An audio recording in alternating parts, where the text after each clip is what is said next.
I've got it on pause, and what you're looking at is a knitting needle. And I happen to have in my crew preference a couple of knitting needles.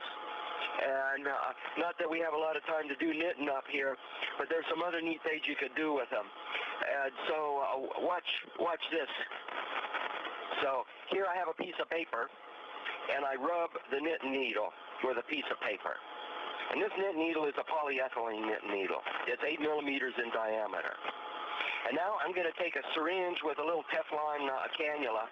I'm going to squirt drops of water out, and look what happens when those drops of water get close to that charged knitting needle.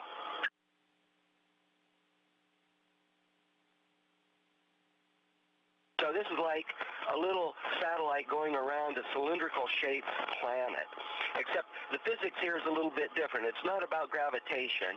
It's about charge forces, and of course, charges can exert a potential field, as we call it, so it can exert a force at a distance with no tangible connection. And so you have a charged drop that was ejected from the Teflon-tipped syringe, and then you have the charged knitting needle, and they're going to be attracted if they're opposite charges, but because the drop has some velocity to it, it's orbiting around the knitting needle.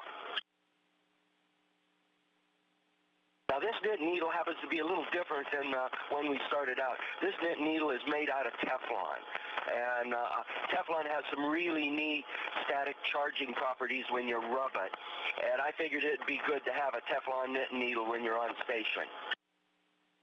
Now look at this droplet.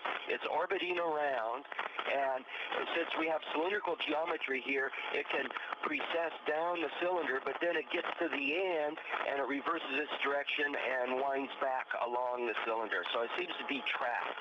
And here we have some little tiny droplets. They kind of remind me of flies on a picnic out in Houston.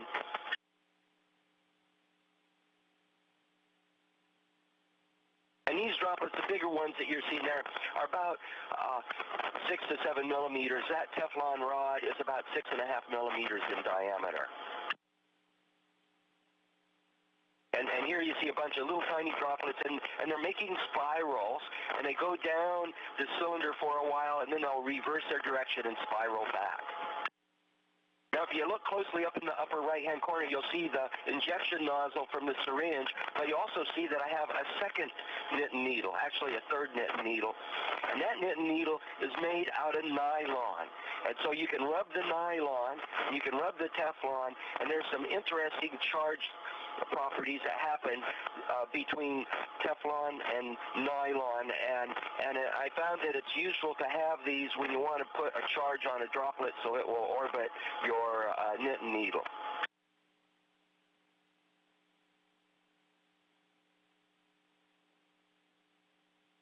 There you can see the tip of the nylon knitting needle that I charged up with the same piece of paper type of rubbing.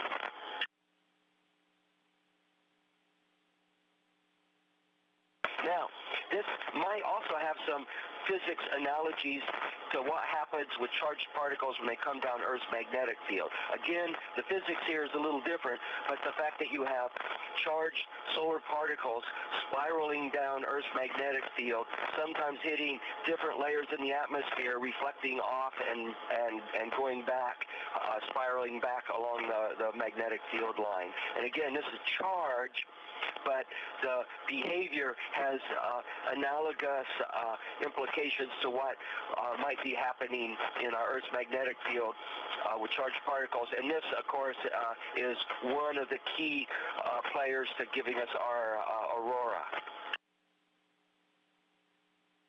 And of course, once you set up a knitting needle like this, you start to play with the water droplets.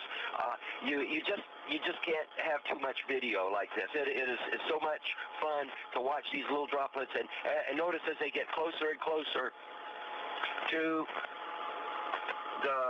the knitting needle, their orbits go faster and faster. And the further away from the knit needle, the slower the orbit. The closer to the knit needle, the faster the orbit. And that's the same thing with the orbital mechanics when you have a satellite around a planet. And again, the physics is different. Satellites orbiting planets is gravitational potentials and gravitational forces. And this is static electric potentials and static electric forces. But the analogous behavior makes a great engineering or educational demonstration for students.